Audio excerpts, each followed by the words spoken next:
ప్రతి ఆడబిడ్డ, ప్రతి అన్న, ప్రతి తమ్ముడు ఆలోచనతో అభివృద్ధి జరగాలి అంటే కేసీఆర్ ఉండాలి. ఖచ్చితంగా గులాబీ మొత్తంగా మనకే అవకాశం ఇచ్చినారు. ఒకటే ఒకటి మిస్ అయినా అది కూడా తప్పితే మిస్ అయినా ఆ కోశమయంలో రాజా సింగ్ ఒక్కడే తప్ప కొద్దిగా మిస్ అయ్యింది. కానీ లేకపోతే అది కూడా మొత్తంగా క్లీన్ స్వీప్ అయి హైదరాబాద్ లో ఎక్కడ కూడా వేరే జెండా కనబడే పరిస్థితి మన జరిగిన శాసనసభ ఎన్నికల్లో. కానీ బయట జిల్లాల్లో కాంగ్రెస్ పార్టీ చెప్పిన మోసపు మాటలు 420 హామీలు, 420 హామీలు ఏవైతున్నాయో మీకు బస్సు ఫ్రీ, బంగారం ఫ్రీ, మీకు ఇది ఇస్తాం అది ఇస్తాం అని చెప్పి మొత్తం జిల్లాల్లో ఉండే అమాయకులైన కొంతమంది ఆడబిడ్డలను అన్నదమ్ములని ఆగం చేసి మోసం చేసి ఓట్లు వేయించుకొని గద్దెనెక్కినారు. గద్దెనెక్కి 60 రోజులు అయింది. ఈ 60 రోజుల్లోనే రాష్ట్రంలోని ప్రతి గ్రామంలో చర్చ జరుగుతా ఉన్నది.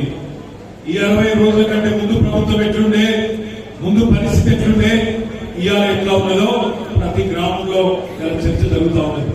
రైతులు చూసుకుంటా ఉన్నారు ఒకరి ముఖాలు.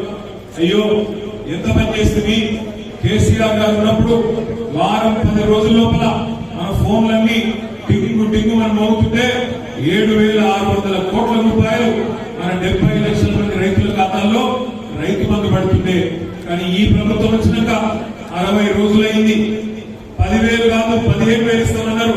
కానీ ఇప్పటి వరకు ఆ 10,000కే దిక్కు లేదు అని చెప్పి రాష్ట్రంలోని రైతులందరూ బాధపడే పరిస్థితి. అదేవిధంగా కరెంటు కోతలు చాలు అయినాయి. మల్కాజ్గిరిలో కూడా చాలా అయినాయా? పోతుందా కరెంటు? పోతలేదా? పోతుందా? మళ్ళీ మొక్కోవాలి ఇన్వర్టర్లు, జనరేటర్లు. ఎందుకంటే ముందే చెప్పిన మనం కాంగ్రెస్ కావాలన్నా కరెంటు కావాలన్నా తినకపోతే ఏమేమి చేయాలా? కరెంటు కూడా పోయే పరిస్థితి గ్రామాలలో మరొకసారి ఇవాళ మోటార్లు కాకపోవడు, ట్రాన్స్ఫార్మర్లు వేలిపోవడం, గడగాలు కూడా రాలేదు. ఆల్రెడీ కరెంటు కష్టాలు చాలు అయినాయి. ఫ్రీ బస్ అని పెట్టుకోమండి. ఫ్రీ బస్ ఏమైతుందో ఆకంటే బాగా